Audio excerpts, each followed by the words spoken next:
생존 우선순위 서바이벌 프라이어리티 2025년 4월 24일자를 진행하겠습니다.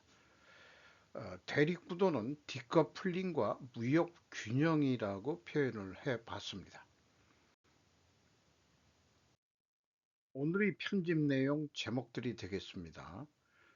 맨 앞에 거만 좀 먼저 소개를 해드리면 V 피라미드 구조에서 마름모 구조 중산층 부흥으로 이런 테마를 가지고 관련된 뉴스들을 좀 모아봤습니다.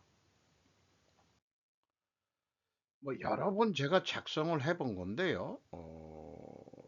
이게 아주 기본적으로 우리가 상식적으로도 알고 있었던 그런 내용들이 되겠습니다. V 피라미드 구조에서 마름모 구조, 어, 마름모꼴 구조, 중산층 부흥으로라고 제가 제목을 붙여봤는데 현재 이 부의 구조가 사회 계층 구조가 피라미드 구조로 되어 있다. 인류 역사상 꼭 자본주의 때문에 이렇게 된 거는 아니라고 저는 생각을 합니다. 인간이 만들어 놓은 사회가 일반적으로 피라미드 구조로 저는 인식을 하고 있어요. 그런데 이 부가 그 전체 부의 그 소수의 부유층이 거의 대부분을 가지고 있고 빈곤층은 인구가 엄청 많은데 힘들게 살고 있다.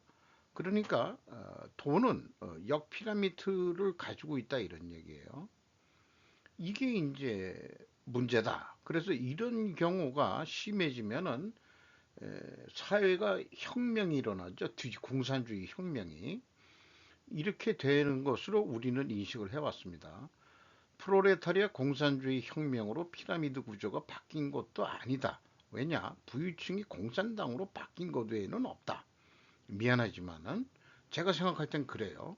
오히려 3계층이 공산당과 전 인민 빈곤층을 만들고 중산층 개념이 거꾸로 공산주의 사회에서는 이 중산층이 없고 공산당 부유층과 빈곤층밖에 없는 거 아니냐.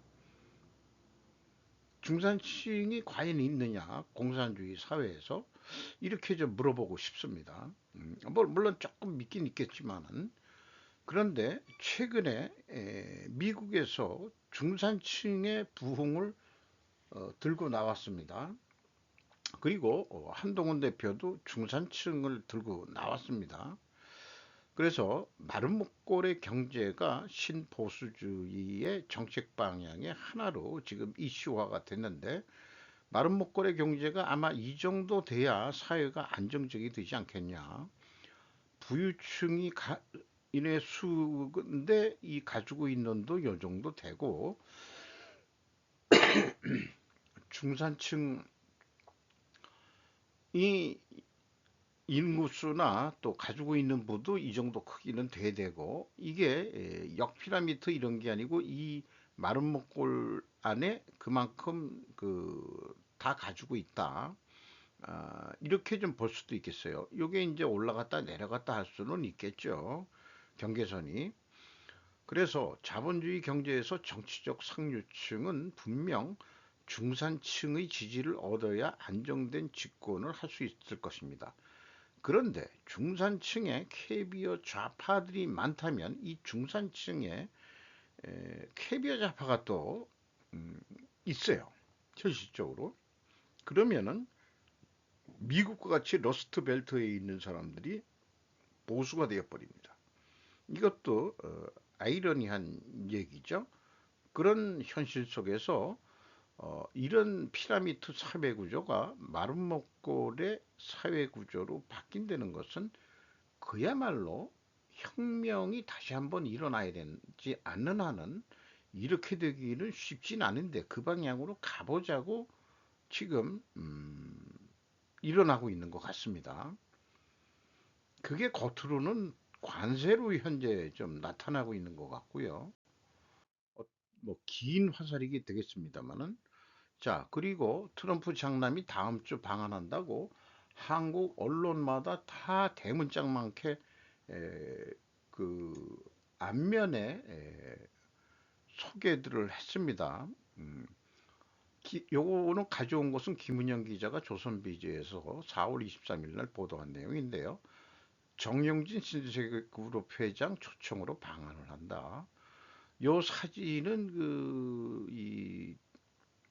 여기 나와 있는 대로 대통령 취임식에 참석하기에 1월 18일 미국을 찾은 정영진 신세계그룹 회장과 부인 한지희 씨가 워싱턴에서 트럼프 주니어와 기념 촬영을 하고 있다. 어디에서 했다는 얘기는 없지만은 정영진 씨마저도 그 취임식장 그 국회의사당 안에는 들어갈 수 있는 수준은 아마 안 될 거예요. 저는 그렇게 알고 있는데 어쨌든 이런 생각을 해보게 됩니다. 사업은 인맥이 중요합니다라고 정영진은 말할 것 같다. 재계 인사들을 뭐 만나는데 나름대로 그 우리가 하는 행보는 일본 애들 행보하고는 좀 틀리죠.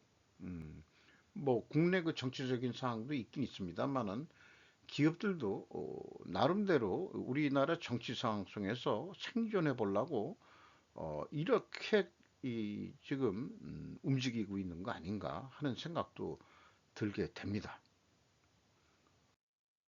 트럼프 행정부가 베이비붐을 추진하고 있지만 미국 출산율이 사상 최저치에 근접했습니다. 디들의 맥필립스 CNN에서 4월 23일 날 보도했는데 CNN이야는 항상 정보를 까는 거를 전매 특허로 하고 있는 언론이라고 이제 인식을 하고 있습니다.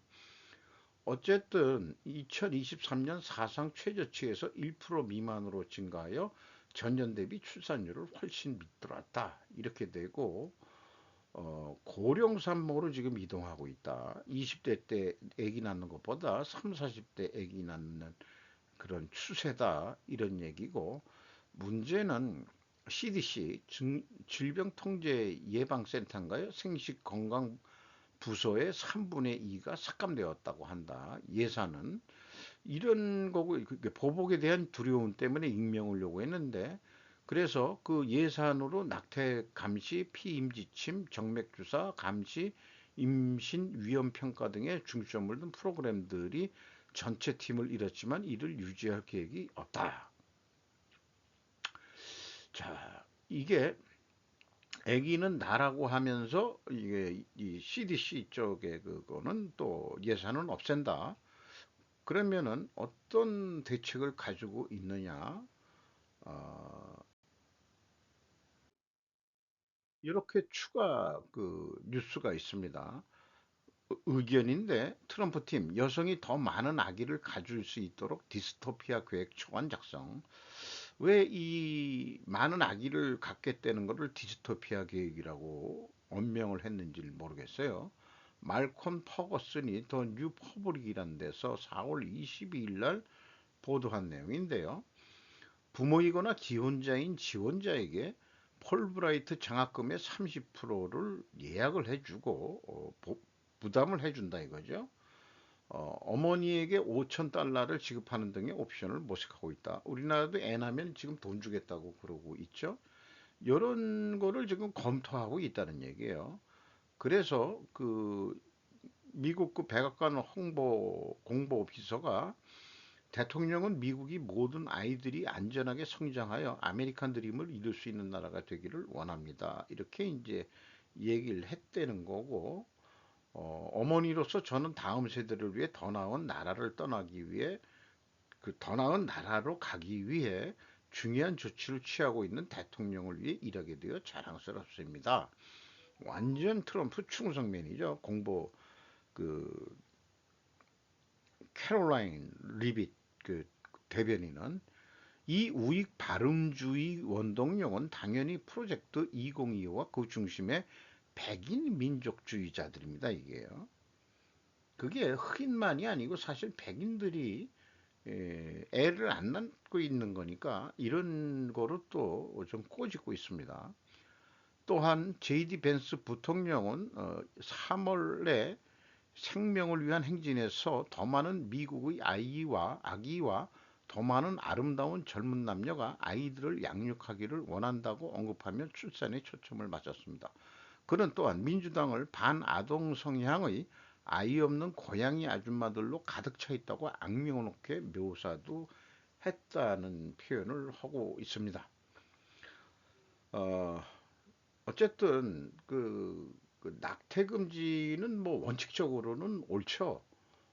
그런데 그 강간 등에 의해서 그 원하지 않는 임신을 할 경우에는 아마 그거는 낙태를 시켜야 될지도 모르겠습니다. 뭐 일반적인 상식으로 좀 해야 될 것 같은데요. 그것도 돈이 많은 부자들은 애기 많이 낳아도 좋아요. 그러니까 중산층이 돼야 무조건 5천 달러 준다고 해서 애기 낳는 건 아니고 충분히 중산층이 많아져야 인구 애기도 많이 날 거라고 생각을 합니다. 피라미드 구조를 지속하는 한은 인구는 계속 줄지 않겠느냐 이런 생각을 가지게 됩니다. 돈 많은 애들이 그 많은 부를 가지고 애새끼들을 많이 까는 거는 뭐 할 말은 없어요. 뭐 중동의 그 왕족들이 그렇게 돈들이 많으니까 그렇게들 또 법적으로도 수십 명 아내를 두고 몇 명까지는 잘 모르겠습니다만은 계속해서 그 왕족 그 애새끼들을 까놓고 있는 거에 대해서 뭐라고 할 말은 없는 거죠. 그러니까 중산층에서 아기를 낳도록 하려면은 중산층이 돈이 있어야 된다. 그렇게 이제 상식적으로 연결이 되겠습니다. 벤스 루비오가 런던 주요 회의를 거부한 후 우크라이나 최후 통첩 발표. 토드 시몬스와 롭 피체타가 CNN에서 4월 23일 날 보도한 내용입니다. 어, 이번에 그 영국에서 그 회의가 있었는데 에, 미 국무장관이 참석을 안 해버렸어요. 참석 안 한 이유는 물류 문제로 인해 더 이상 참석하지 않을 것이라고 말했다. 여기에서 물류 문제라고 번역이 됐는데 이 병참 문제일 겁니다. 그 무기 공급 관계 이렇게 생각이 들고 또 미국은 키우의 합의를 강요하려는 노력을 점점 더 확고해지고 있지만 우크라이나는 2014년 이후 러시아가 점령한 크림반도나 2022년 모스크바의 전면 침공 이후 점령한 우크라이나 동부 및 일부를 포기하지 않겠다고 단호하게 주장하고 있는 상황에서는 휴전 회담은 교착상도가 되겠죠. 그래서 러시아 그 하고의 대화는 키스 갤로그 씨가 런던에서 미국을 대표하게 될 것이다. 미국 국무장관은 참석을 안 한다. 이런 얘기가 되겠어요. 어, 어쨌든 그 트럼프 아니고 푸틴 입장에서는 크림반도도 냈고 그다음에 이미 점령한 데고 냈고 아마 이렇게 그 요구를 하지 않겠냐 이렇게 되겠습니다. 그래서 휴전이라는 것은 전쟁의 최전선에서 휴전이 이루어지는 거 아니냐. 그러니까 미 국무장관도 휴전선은 최전선에서 멈추고 그게 경계선의 상식 아닌가요? 그런데 이스라엘은 시나이 반도를 이집트에 돌려준 사례가 있지만은 에, 그거는 강자에 이겨놓고 향후 이집트와의 외교 관계를 위해서 시나이 반도를 다시 이집트에 돌려줬죠. 그러니까 이집트는 이스라엘한테 우호적이 지금 돼 있는 거죠. 뭐 이런 거로 생각을 좀 해볼 순 있긴 있겠지만은 푸틴은 이스라엘 같은 입장이 아니죠. 어, 이 우크라이나 동부 지역은 원래 그 슬라브족 또 많이 살고 있었던 데라고 하고 있으니까 어떻게 휴전이 이루어질지 좀 장기전으로 가는 것 같습니다. 장기화가 되는 것 같습니다. 우크라이나 휴전은. 사람들은 프란치스코 교황의 바티칸 방문 후 JD 벤스에게 보내는 마지막 메시지에 집착하고 있습니다. 그 부활절 끝나고 바로 돌아가셨지만은 타계했지만은 마지막에 만난 사람이 벤스 부통령이거든요. 그러니까 사람들이 입에 오르고 내리고 있습니다. 과연 무슨 얘기를 했겠느냐? 시에나 길즘 버즈피드라는 데서 4월 22일 날 보도한 내용인데요. 어, 뭐 회의 때 그 교황은 참석할 건강이 안 되니까 그래서 어, 그 바티칸 국무장관 피에르트 파롤린 추기경과 외무부 장관 폴 갤러거 대주교를 만났었다고 소개를 하고 있고, 또 벤스 부통령이 캐톨릭 신자였다는 것은 저도 이거를 알아서 처음 들어보네요. 그래서 그걸 찾아갔군요. 지난 2월 프란치스코 교황은 트럼프의 이민 정책과 대량 추방 노력을 공개적으로 비판했습니다. 미국 카톨릭 교회와 주 정부 간의 평화나 협력에 대한 희망이 표명되었다. 이런 것도 소개를 해주고 있고, 또한 교황은 이민자에 대한 입장 외에도 트럼프 행정부의 국제 원조 삭감에 대해 비판적이었다.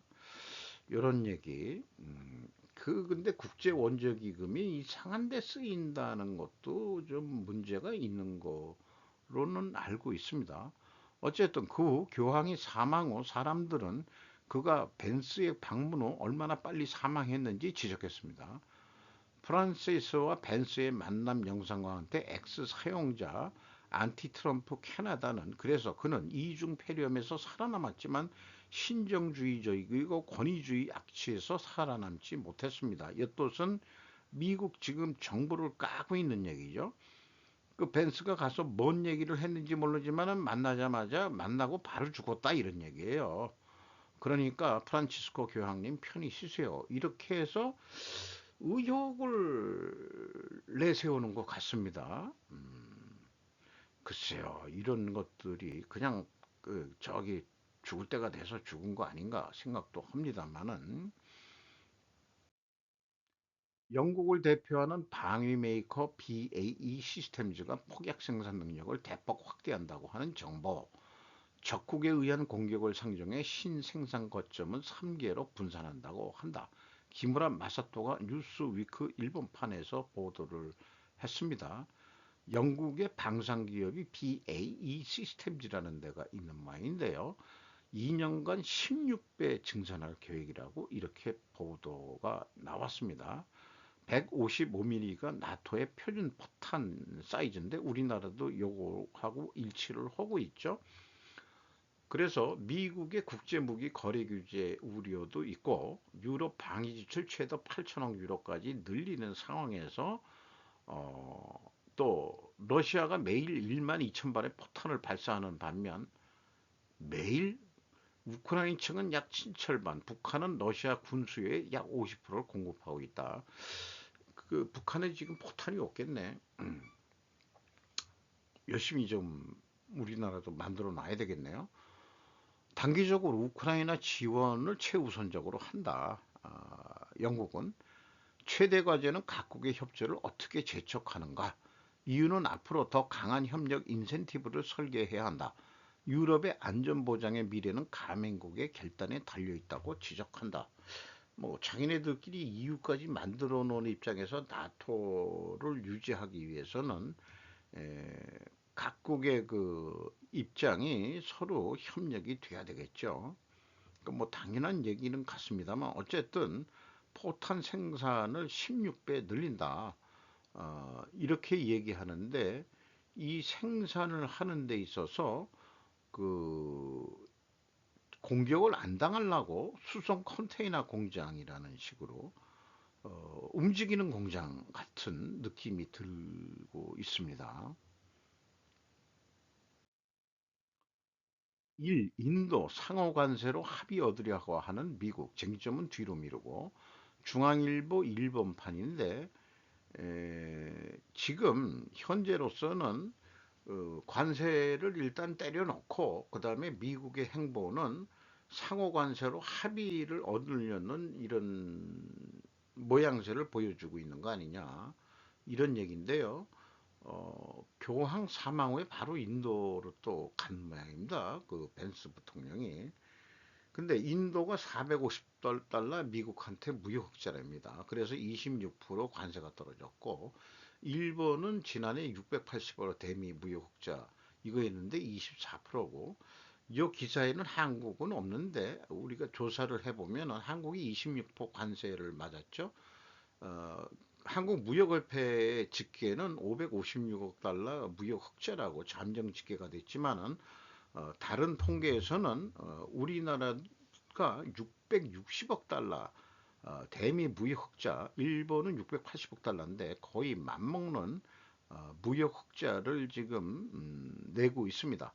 그러니까 일본하고 먼저 그 무역 적자가 심한 나라부터 일본 일본을 만나고 있지만은 지금 이렇게 찾아간 것은 인도에서도 어쩐가 미국 물건 좀 많이 사주세요라는 게 그 메시지 아니겠어요?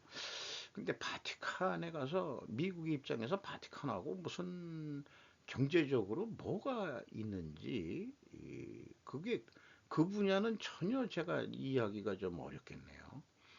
어쨌든 애들을 자기 자식들을 데리고 인도 모디 총리를 만났는데 부인은 그 인도계 그 미국인이라고 합니다. 완전 인도 스타일의 여성분이죠. 그래서 애들도 혼혈이 돼서 그런지 조금 그렇습니다. 그 새로운 형태의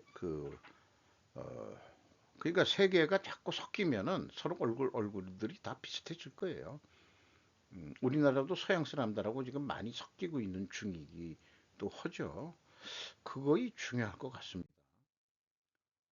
트럼프 대중관세 크게 내릴 것 방침 전하는 시사 CNN에서 일본판에 했는데 갑자기 지금 그렇게 치고받고 공격하다가 베센트 그 재무장관이 투자자들에게 미중 간의 강경한 단절이나 완전한 디커플링이 아니라 무역의 균형을 되찾는 것이 목적이라고 설명한 것으로 알려졌답니다. 중국은 아직까지 대항적인 자세를 보이며 양보하는 모습을 보이지는 않고 있는데 미국이 먼저 내려주겠다고 하겠다는 얘기인지 그거를 제가 잘 모르겠어요. 이 기사를 보고서는. 어쨌든 중국은 주요 광물을 수출 제한하는 것으로 보복하고 있고 중국 정부는 할리우드 영화 편수를 제한했고 또그 보잉 항공기 두 대를 안 받겠다. 돈도 못 주겠다. 이렇게 지금 했다고 그러죠. 그래서 댓글에 미키 세이코 도시샤 대학 글로벌 스터디즈 연구과 교수가 자신이 시작한 무역전쟁에서 미국이 먼저 뿌리를 내리기 시작했다. 배경에는 높아지는 국민의 불안이 있다. 갤럽의 최근 조사에 따르면 미국은의 53%가 경제 상황이 악화되었다라고 얘기를 하고 있습니다. 근데 트럼프 입장에서도 이게 서로 자존심 싸움이라면은 먼저 칼집에 집어 넣기가 좀 근데 뭔가 이 무사가 지금 트럼프 사무라이가 칼을 뽑았는데 칼집을 걷어들인다?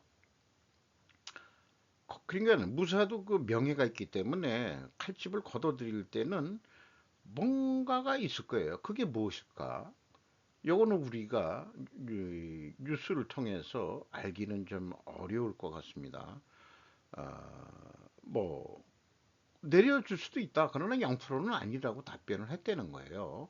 그 트럼프는 자 미국도 뭐 내부 혼란이 있을 수 있고 하지만은 그 속된 말로 그 트럼프가 깡당으로 어떻게 언제까지 어떻게 밀고 갈지 또 협상을 통해서 또 내려주기도 하고 사실 오늘하고 내일 우리 최상목 경제부총리가 미국에서 지금 협상을 지금 하러 가 있죠. 어떤 뉴스가 또 나올지 두고 봐야 되겠습니다. 난감하다. 중국 측이 내비친 속내 트럼프 관세 일중박일까? 공명당의 사이토 대초 대표가 방중을 했답니다. 미중에 의한 보복 관세의 응수의 타이밍과 겹쳐 있었고 일본 정부는 미일 관세 교섭의 악영향을 피하면서 일중 관계의 개선을 도모한다고 하는 어려운 조정을 강요당하고 있는 상황이다. 서열 사이 왕래인 정치국 상무위원과 회담을 했다. 우선 왕 씨는 자유무역 체제를 지켜나가는 것이 세계나 일중의 공통이익으로 연결된다라고 응했다. 관세 조치의 고심의 일본 행보로 사이토는 중국이 국제사회의 룰에 따라 걸맞는 책임을 확실히 해나가는 것이 중요하다라고 쓴소리를 했다. 왕 씨는 올바른 상호 인식 위에서 윈윈의 관계를 쌓아가는 것이 중요성 등을 또 강조했다. 뭐 어떻게 말을 하든지 간에 잘해보세 뭐 이런 얘기 같긴 해요. 외부성 간부는 향후 중국으로부터의 점점 따뜻한 바람이 불어올 것이라고 지적을 했다. 중국 공산당 간부는 사이토 씨와의 간담회에서 트럼프 관세가 화제에 오르자 지금 중국은 곤란해하고 있다라고 궁상을 입에 올렸답니다. 이번 달 27일에서 29일에는 모리야마 히로시 자민당 간사장 등이 또 일중 우호 의원 연맹으로 방중을 한답니다. 한중 의원 연맹 애들은 우리나라는 지금 6월 초 그 대선 때문에 뭐 이런 겨를이 없을 거예요 아마. 근데 이게 또 그 일중 우호 연맹 자민당 간사당이 맞고 있지만 여러 그 군소 정당 사람들도 많겠죠. 미중 양국을 배려하는 외교의 어려움을 입에 올렸다. 이렇게 이제 얘기를 하고 있고 일본 정부는 리창 총리가 방일할 예정인 한중일 정상회담 서밋을 조속히 열어 시전 총리의 방일과 이시바 씨의 방중으로 이어가겠다는 법안이다. 그러니까 시진핑이가 일본에 와주고 이시바가 방중하게 하는 것까지 좀 추진해 보자. 이렇게 미국이 누르면은 그래도 깽깽은 하지만은 그래도 우리도 좀 중국 애들하고 또 우리도 먹고 살아야 되니까 중국하고도 얘기를 해야 된다. 이렇게 이제 얘기하는데 이게 우리나라 구에서도 나왔듯이 경중안미거든요. 그런데 지금 뭐 개인적인 입장에서도 그거 이제까지는 먹혀왔는데 그거 이제 안 될 거다 이거예요. 확실히 어느 축에 붙어야지 이제 그 살 길이 생긴다고 생각하는데 여기까지는 베이징의 노마구치요와 타도코로 야나기코 두 기자의 말을 제가 압축해서 정리를 한 거고요. 방중의원 수용으로 미국 견제의 의도도 함께 손을 잡고 도전에 대응해야 한다. 중국 정부는 끝까지 상대하겠다며 강하게 나왔죠. 그 소비 등 그러나 신용과 소비 등 정체가 장기화하는 경제가 본격화되는 것은 지금부터이기 때문에 중국도 지금 궁한 면이 있다는 것은 확실한 것 같습니다.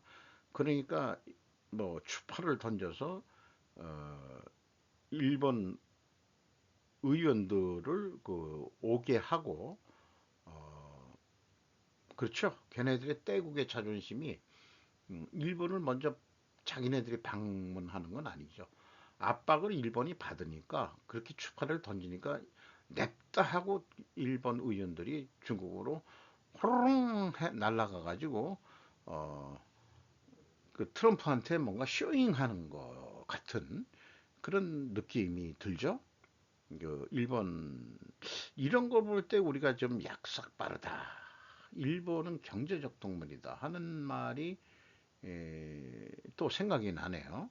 어쨌든 일본으로서도 일본의 생존을 위해서 그렇게 뛰기는 한다. 그런 식으로 이해는 해보겠는데 생존을 위한 방법론을 어떻게 선택하느냐가 또 좀 나라마다 틀리겠죠. 그래서 이 위기에 대응하기 위해 시 지도부는 아시아에 대한 주변 외교를 중시할 방침을 세웠고 또 동남아시아 뭐 이런데 상국도 뭐 간다고 했었고 이웃 나라이자 세계 유수의 경제력을 가진 일본도 예외는 아니다. 반면 중국이 일본에 품는 대미 추종이라는 불신이 사라진 것은 아니지만은 그래도 지금 접촉을 지금 이제 또 하고 있다 그런 얘기 아니에요? 시 지도부가 경계하는 것은 미국이 관세를 무기로 다른 나라에 중국과 손을 끊도록 디딤돌을 놓는 사태다. 우리나라한테도 그거를 요구할지 모르겠어요. 중국하고 좀 손을 끊도록 이런 표현까지 나왔네요. 그리고 중국 상무부 대변인은 21일 미국과 다른 나라의 관세 협상에 대해 중국의 이익을 희생해 합의되는 거래에는 단호히 반대한다라고 할 경우 맞대응 조치도 불사하겠다. 이렇게 되니까 어쨌든 저기 그 미국하고 각 상대국들이 협상을 하는데 중국 이익에 반하는 그런 합의가 나온다면은 가만 안 있겠다. 지금 그런 얘기 아니에요? 대미 전략을 위해 시 지도부가 일본에 보내는 이 추파는 갑자기 그래서 북풍으로 바뀔 위험성을 내포하고 있다고 할 수 있다. 베이징의 과즈케 모시기 기자가 이렇게 또 정리했습니다. 자, 그래서 우리가 그냥 인식을 좀 어, 좀 상관관계 뭐 이런 식 말고 그 인과관계로 한번 정리를 좀 해보고 싶어요. 이런 게 있으면은 미일 관세 협상이 진행된다면은 만약에 그러면은 중국은 일본에 추파를 던져서 일본이 방중하게 한다. 왜냐하면은 중국의 불이익 거래가 발생하는 것을 방지하기 위해서이기 때문이다. 그 근본 중국이 일본하고 잘해봅시다. 윈윈 해봅시다. 뭐 이렇게 지금 대화를 먼저 시도를 해가지고 또 옳다구나 하고서 그냥 어, 뭐 일본 외무부 장관이 마감 모자 쓰게 하는 연출을 당하고 그런 정도의 자존심도 상했는지 모르지만 쪼로롱 중공에 달려가서 아직 시진핑이는 못 만났지만은 서열 4위를 만나가지고 뭐 이렇게 했다. 결국은 중국의 불이익 거래 발생을 방지하기 위해서 중국이 이렇게 뛰고는 거래면은 이것이 근본 원인이라면은 원인 가정이라면은 중국의 불이익 거래 발생 어, 그러면 어떻게 나중에 어떤 결과가 나오겠느냐? 나쁜 결과보다는 저는 좋은 관계로 그 결론을 내고 싶습니다. 이렇게 미중 관계도 결론이 나야 되지 않겠냐. 미중 무역 수지 균형 방향으로 뭐 관세 뭐 여러 가지 있겠지만은 결국은 어, 균형 방향으로 계속 무역 적자니까 미국이 그러니까 중국이 미국산 제품을 뭔가 더 사주고 하면서 관세 협상도 중국도 좀 해야 되지 않겠냐 그런 생각이 들어가네요. 이상 마치겠습니다. 나머지 데이터들은 항상 템플릿으로 제가 필요할 때 써먹는 거고요. 그래서 앞에 그 저기 충분 조건 논리로 이번 중산층 지능을 주제로 해가지고 관련된 뉴스들하고 연결해서 생존으로 결국은 국가의 생존을 위해서 중산층의 발응은 공감이 확 가는 바입니다. 어, 그거에 의해 가지고 지금 미국도 관세 이런 것들이 그거하고 연결해서 생각을 해보면은 이해 폭이 좀 더 넓힐 수 있지 않을까 그런 생각을 하면서 마치도록 하겠습니다.